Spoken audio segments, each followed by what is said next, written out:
Donc, quand on fait Idbodedou, c'est ce qui se passe.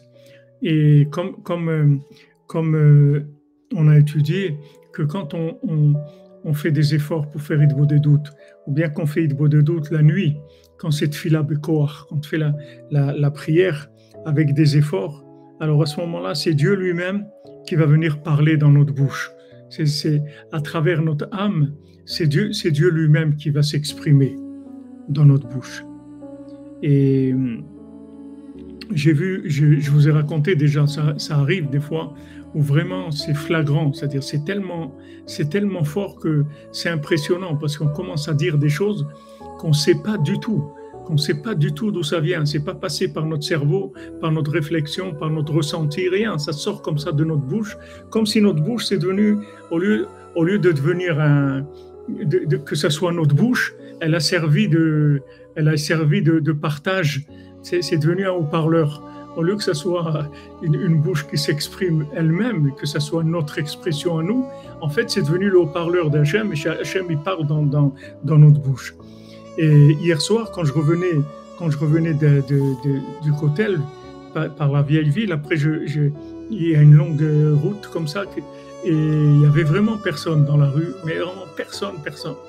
Et d'un coup, j'ai commencé à parler très fort, mais vraiment très fort. Mais c'était pas moi qui parlais. J'ai vu que c'était vraiment pas moi qui parlais du tout. J'étais en train d'écouter quelqu'un qui parle dans ma bouche, en fait. Et il disait des choses que moi-même, j'étais étonné. Parce que je savais pas ça. J'étais étonné. Et c'était en fait une plaidoirie. Parce que dans ma bouche, il disait comme ça. Il dit maintenant, si tu veux nous dire que tout ce qu'on reçoit maintenant comme plaie qu'on a eu, qui s'est passé dans ces assassinats, dans tous ces soldats qui partent, dans tout cet ancien justice qu'il y a dans le monde, c'est à cause de nos fautes. C'est à cause de nos fautes qu'il y a tout ça. Mais nous, quand on faute, nous on ne sait pas qu'on faute. Nous on est fous. Nous on ne voit pas la conséquence d'une faute. Si quelqu'un voyait la conséquence d'un lachon hara, mais jamais il ferait du lachon hara. Mais nous, pourquoi maintenant on peut faire un lachon hara? Parce qu'on ne sait pas ce que c'est le lachon hara.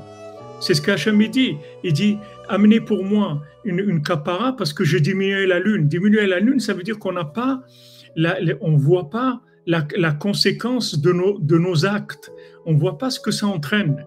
On ne sait pas qu'un lachon hara, on ne voit pas que c'est quelque chose de catastrophique. Si on voyait quand on fait un lachon hara ce que ça fait, mais tout de suite on s'arrêterait et puis on ne recommencerait plus parce que c'est terrible, mais on ne voit pas. Tandis que toi, Hachem, cette souffrance-là, elle est vraie. C'est pas quelque chose qui est virtuel.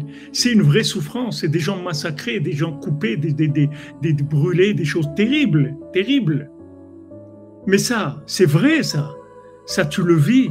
Puisque Hachem, tu dis, Betsaratam Lotsar, quand ils souffrent, je souffre avec eux. Je souffre pour eux. Donc Hachem, ta souffrance, elle est vraie. Donc on ne peut pas venir nous dire que maintenant tout ce qui est arrivé là, c'est à cause de nos fautes. Parce que nos fautes, elles sont faites par inconscience, par définition même. Quand on décide de ne pas fauter, c'est parce qu'on a la émouna dans Hachem. On sait que Hachem, il a dit, c'est interdit de le faire lachon hara, alors on ne veut pas faire du lachon hara. On prie pour ne pas faire du lachon hara et on essaye de ne pas en faire. Mais en fait, nous, on est inconscient du mal qu'on fait, on ne se rend pas compte. Tandis que là, le mal qui nous est fait, ça c'est quelque chose de vrai. C'est pas quelque chose qui a besoin de traduire pour se rendre compte que c'est une douleur. C'est une véritable douleur. Donc il n'y a pas à comparer.